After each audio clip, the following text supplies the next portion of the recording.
When we go from G7 to C7, you can call the scale that you use on C mixolydian, but that's not the most practically correct way to describe it, because what we actually hear is G Dorian. Okay, so what would you play on a C7 in the key of G? If you were to change mode, what's the obvious thing to do there?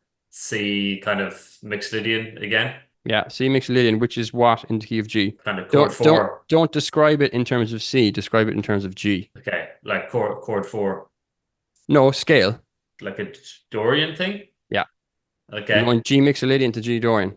okay, cool. You can call it C mixolydian, but that's not what we hear it as. Yes, okay, Why? cool. Why don't we hear it as C mixolydian? We would still have the sort of the root of G kind of in the back of our heads, like anchoring us there. Not the So that's root, home. not the root, the tonic. Because Okay. being in a key means using a construction of tones and semitones Hmm. anchored around a certain note that makes Yeah. that note sound like it's the boss of all the other notes, such Yeah. that Okay. all the other notes have a certain sound. They evoke certain emotional connotations, certain colors, but all of that is based on their relationship to or their distance from the Hmm. tonic, Yeah. right? So Yeah. that's what being in a key means, okay? Hmm.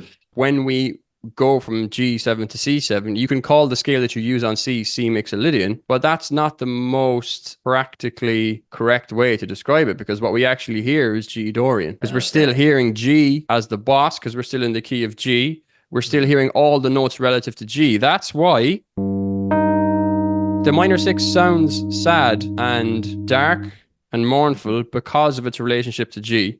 And when you switch it to a major sixth, it's got this brightness, it's got this sort of hopeful thing. Hmm. Yeah. We hear those scale degrees in relation to G. You think of it that way, switching from G mixolydian to Hmm. G Dorian.